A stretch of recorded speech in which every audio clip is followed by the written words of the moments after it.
কি সমস্যা হয়েছে? আমাদের সমস্যা, ট্রেনের টিকিট ভুয়া টিকিট দিছে আমাদেরকে, একই টিকিট দুজনের কাছে। আপনারা কয়টা টিকিট কেটেছিলেন? আমরা 4টা টিকিট কেটেছি। 4টাই ভুয়া? 4টাই ভুয়া। এই যে টিকিটটা কেটেছেন কোথা থেকে? এটা রোড থেকে কিনছি, এক মানুষের কাছে। আচ্ছা, কোথা থেকে কোথায় যাওয়ার জন্য টিকিট কেটেছেন? ঠাকুরগাঁও রোড থেকে ঢাকা। এখন তো টিকিট চাল, এখন কি করবেন? এখন আমরা নামে যাব, উপায় তো নাই, এভাবে যাওয়া যাবে?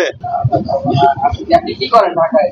এই যে মানে প্রতারিত হয়েছে আসলে, এই মানে টাকাটি, একটা টিকিট কত করে কিনতেন? একটা টিকিট 2000। একটা টিকিটের দাম 2000? 2000। তাহলে 4টা টিকিট 8000।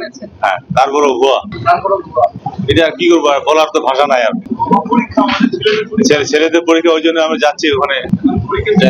পরীক্ষা তো দিতে হবে বাচ্চাদেরকে। এখন কিভাবে যাবেন? এখন আমরা নামে যাব, এখন কালকে সকালে যাবো, আর বাসে যাবো। এই বিষয়ে টিকিটটা আমরা দেখাইছি, ওরা বলছে টিকিটটা ইয়া হয় না, এটা ভুয়া বলছে।